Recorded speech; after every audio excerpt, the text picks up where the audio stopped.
Muy buena gente y entes, lo prometido es deuda. Como hemos visto en mis redes sociales, hice una encuesta para ver de qué tema iba a ser el próximo vídeo. Y como hemos visto, ha ganado psicopatía y sociopatía. Así que lo prometido es deuda. Aquí os traigo el vídeo. Muy bien, pero antes que nada me corresponde aclarar que tanto psicopatía como sociopatía reúnen unas características comunes, ¿vale?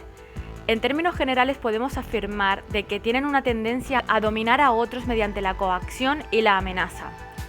No sienten remordimientos por ninguna de sus acciones ni ningún tipo de sentimiento de culpa. Además, tienden a manipular a los demás para satisfacer sus intereses, pero puede ser tanto de forma consciente como inconsciente. También me corresponde aclarar de que tienden a presentar una ausencia de empatía, no tienen capacidad empática. Y todo esto bajo una apariencia de normalidad.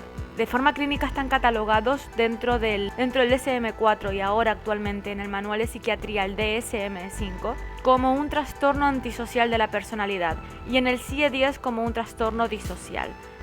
Aclaremos antemano que el DSM-5 es un manual de diagnóstico psiquiátrico que se usa en Estados Unidos y el CIE-10 un catálogo de trastornos y psicopatologías a nivel internacional. Bueno, a lo largo de los años se han hecho varios estudios de personalidad y delincuencia en los que vamos a distinguir a dos que nombraron la psicopatía y la sociopatía. Liken, mediante estos estudios, distinguió entre psicópatas, que se consideraba que tenían una base temperamental y genética, y sociópatas, que tenía su origen en el aprendizaje. Después tenemos a Karpman, que distingue entre psicópatas primarios y psicópatas secundarios. Los psicópatas primarios vendrían a ser a grandes rasgos aquellos individuos que son más propensos a cometer actos delictivos, y los psicópatas secundarios tienen características que les permite inhibir un poco más la conducta antisocial y violenta. Ahondando más en esto, cabe aclarar que los psicópatas primarios se muestran bajo una apariencia de normalidad, como nombré anteriormente, se muestran afectivamente insensibles, tienen mayor falta de empatía, falta de remordimiento, son más manipuladores, arrogantes y suelen tener relaciones entre personas bastante más engañosas. Es un trastorno de personalidad que se caracteriza por básicamente la falta de empatía, que se combina con una conducta bastante amoral. Sin embargo, no tienes por qué llegar a cometer ningún tipo de delito, pero sí es verdad que son más propensos a poder cometerlos. Agregando más sobre los psicópatas secundarios, tienden a presentar una intolerancia al aburrimiento, suelen actuar sin pensar en las consecuencias, son más impulsivos y más violentos. Es un trastorno de personalidad que se caracteriza por la dificultad de reprimir los impulsos y se combina con una búsqueda perpetua de sensaciones intensas. Además tienen incapacidad de fijar metas a largo plazo. Esta conducta tampoco desemboca necesariamente en cometer un crimen, sin embargo también los hace más propensos a ello. Muy bien, como podemos ver aquí en esta imagen, os ofrezco dos definiciones de dos personajes muy importantes dentro del mundo de la psicopatía y la sociopatía. Tenemos la definición aquí de Herbert Cleckley y tenemos la de Robert Hare.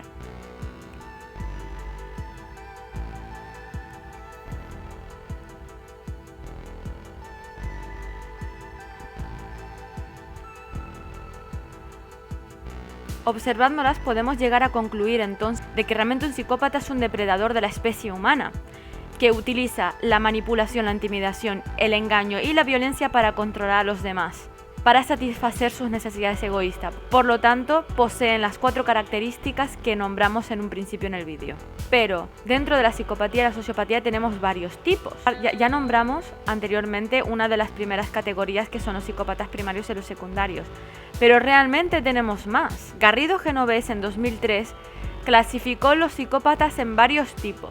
Nos nombró que tenemos el psicópata marginal, que es un psicópata que tiende a ser siempre reincidente, que dedica toda su vida a delinquir. Tenemos el psicópata integrado, que realmente es el que vemos básicamente con apariencia de normalidad, es el que se camufla entre nosotros y actúa con normalidad. Hay dos tipos dentro de esta tipología: el psicópata integrado que delinque, que va a seguir cometiendo crímenes hasta que sea descubierto, y el psicópata solapado o integrado, que normalmente denota su frustración por la no comisión de crímenes en la gente que le rodea. Posteriormente tenemos otros tipos de psicópatas que fueron integrados por Theodore Millon y Bernard Noël von Noailles en 2014. Tenemos al psicópata carente de principios, que es aquella persona narcisista y amoral que suele conseguir mantenerse dentro de los límites legales, no suele delinquir. Disfruta de estafas menores o estafas mayores y explotando a otros seres humanos. Normalmente suele ser una persona temeraria y arrogante y tiende a ser bastante vengativo.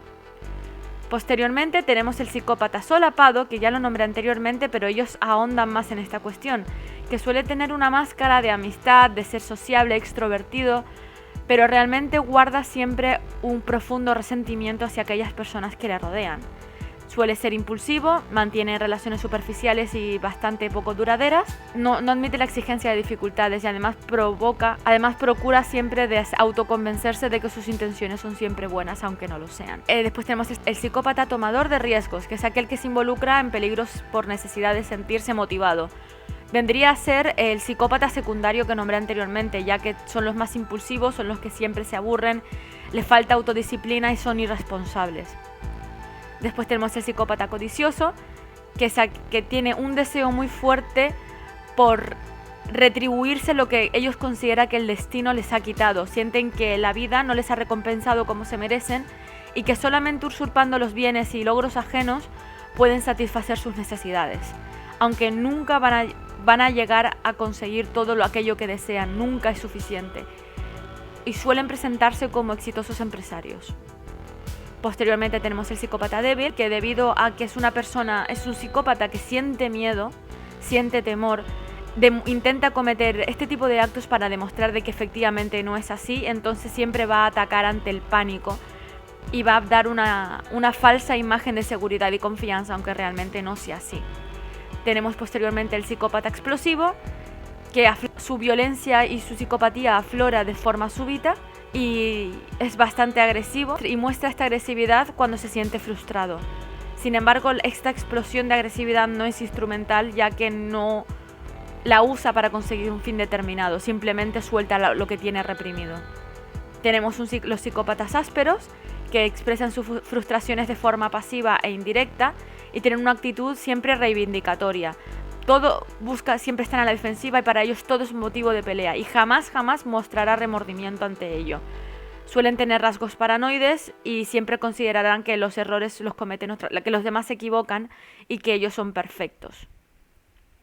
Después tenemos el psicópata malévolo, que junto al tiránico son mis favoritos, porque este es vengativo, hostil, sus impulsos son descargados en un desafío destructivo de la vida social convencional. Son realmente crueles, son fríos, tienen un intenso deseo de venganza. Es temerario, carente de culpa, arrogante y siempre muestra desprecio por los derechos de los otros.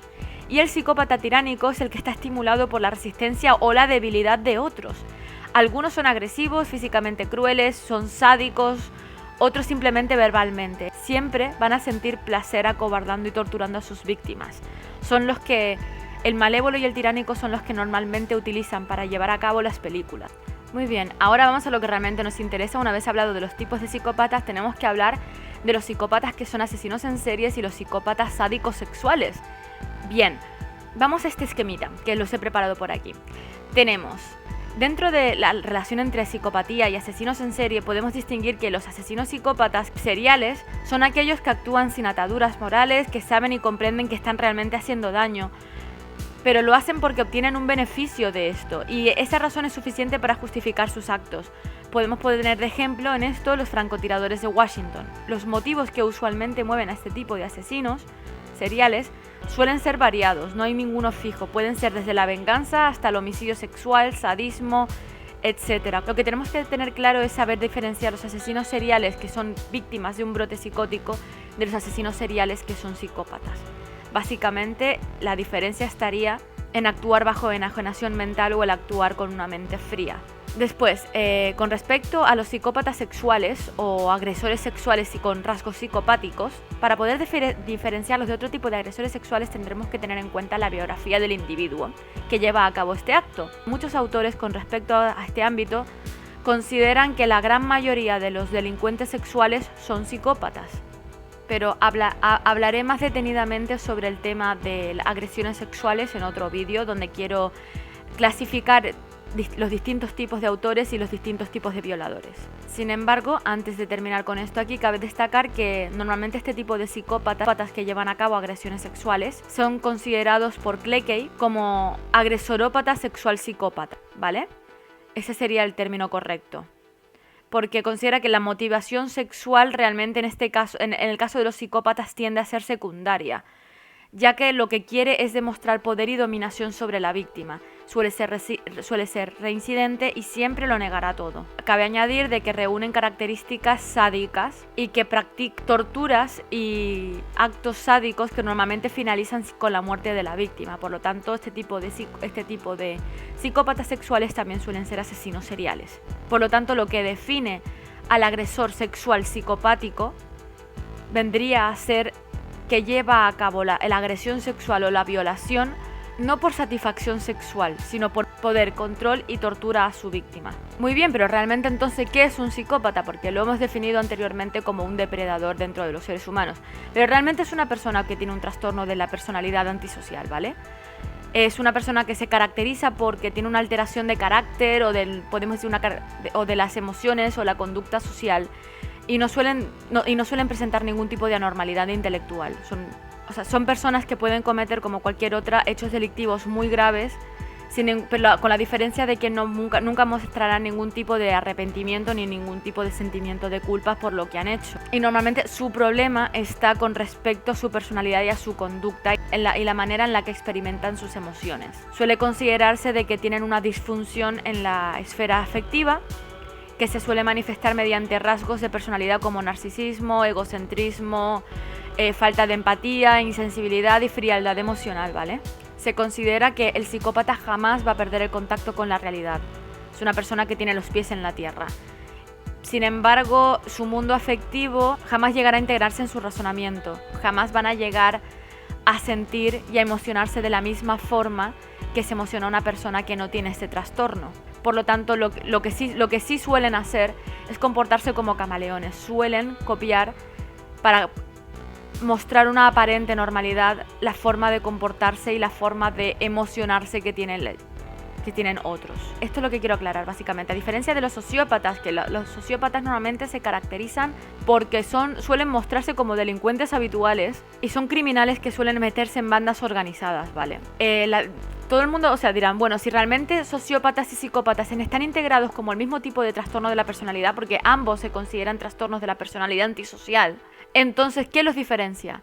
Pues bien, básicamente presentan varias características comunes, como he ido nombrando anteriormente, como el desprecio por el cumplimiento de las leyes, o el desprecio a los derechos de los demás, o no sienten remordimiento o culpa, tienen falta de empatía, tienen una tendencia también a mostrar un comportamiento violento. Pero la diferencia crucial entre ambos es que un sociópata primero se altera con mayor facilidad, es bastante más impulsivo que un psicópata. Son más nerviosos, suelen vivir solos, suelen vivir al margen de la sociedad, suelen tener mayores dificultades para adaptarse al trabajo o a cualquier tipo de situación social y suelen meterse dentro de grupos criminales desorganizados. Además, un psicópata tiende a ser, a pesar de los tipos que he nombrado, siempre va a tener una tendencia a mostrarse más encantador, siempre va a mostrarse más normal, va a intentar ganarse la confianza de aquellas personas que le rodean, van a ser más educados, van a intentar mostrarse más estables en el trabajo, con sus relaciones personales, son bastante más organizados. Y además de estas características, a simple vista también podemos llegar a afirmar que la psicopatía tiene un factor biológico, hereditaria realmente, ¿vale? Y la sociopatía no, la sociopatía se aprende. Por lo tanto, las conclusiones, bueno, primero que no todos los psicópatas son criminales, hasta ahí claro. Siempre se han de tener en cuenta las características psicológicas de los agresores. Los psicópatas pueden llegar a cometer cualquier tipo de delitos, no es que un psicópata tenga un delito determinado, no tiene por qué ser tampoco asesino serial. Normalmente un psicópata actúa de forma organizada y actúan ante víctimas variadas, mientras que un sociópata suele ser más desorganizado. Tanto psicópatas como sociópatas también saben distinguir entre el bien y el mal, lo que les suele diferenciar de aquellas personas que asesinan por un brote psicótico, que suelen estar desarraigados de la realidad, ¿vale? Bien, Pero quiero destacar aquí dos personalidades muy importantes con respecto al mundo de la psicopatía y la sociopatía, porque tenemos primero a Hervey Clecquey, que en el siglo XX, en su libro The Mask of Sanity, dio un paso clave estableciendo un conjunto de 16 criterios que caracterizaban a los psicópatas como individuos egoístas, dominantes, manipuladores, irresponsables, temerarios, escurridizos, faltos de empatía, de remordimientos y con una, como llamaba él, una exacerbada callosidad moral que facilitaba una trayectoria delictiva. Ojo, facilitaba, no quiere decir de que terminaran delinquiendo. Pero también tenemos a nuestro querido Robert Herd, que era un psicólogo canadiense que desarrolló la primera herramienta de diagnóstico de la psicopatía. A diferencia de Clecquey, que constaba de 16 criterios, este consta de 20, ¿vale? Y aquí me gustaría presentarles una tabla mostrando los 16 criterios de uno y los 20 criterios del otro, para que tengáis en claro lo que ellos consideraban como psicópatas. Pero ojo, un psicópata no tiene por qué tener absolutamente todos estos criterios, ¿vale? En el caso del PSLR se lleva a cabo una codificación de estos criterios. Se van sumando unos números dependiendo de la cercanía o lejanía que tiene la persona en cuestión con estos criterios para diagnosticar la psicopatía. El punto de corte en este caso son de 30. Si tú das más de 30 puntos, te considera un psicópata. Como hemos comentado ahora sobre el hecho de que la psicopatía, a diferencia de la sociopatía, está condicionado por un factor biológico, tenemos que nombrar así a grandes rasgos para que lo sepan, qué componentes forman la psicobiología de la psicopatía. Pues bien, influyen el córtex, el hipocampo, la amígdala y el hipotálamo simpático, ¿vale? También dominan las vías serotoninérgicas y adrenilérgicas, ¿vale? La noradrenalina. Que digo, esto me sonará completamente a chino. Bien, yo no os voy a dar una clase de psicobiología, pero para aquellas personas que les interese, estos son los factores que influyen a nivel psicobiológico de una persona que presenta psicopatía. Además, se han dado muchos casos en los que también está metido el lóbulo frontal de nuestro cerebro, que es la que determina nuestra personalidad. Bueno, gente, muchísimas gracias por ver el vídeo, espero que os haya gustado y quiero que sepan de que el vídeo de la próxima semana, teniendo en cuenta los resultados de la encuesta, no os voy a dejar con las ganas, así que será sobre parafilias. Así que hasta aquí el vídeo de hoy y muchísimas gracias por mirarlo y os espero en la semana que viene. Un beso, gente.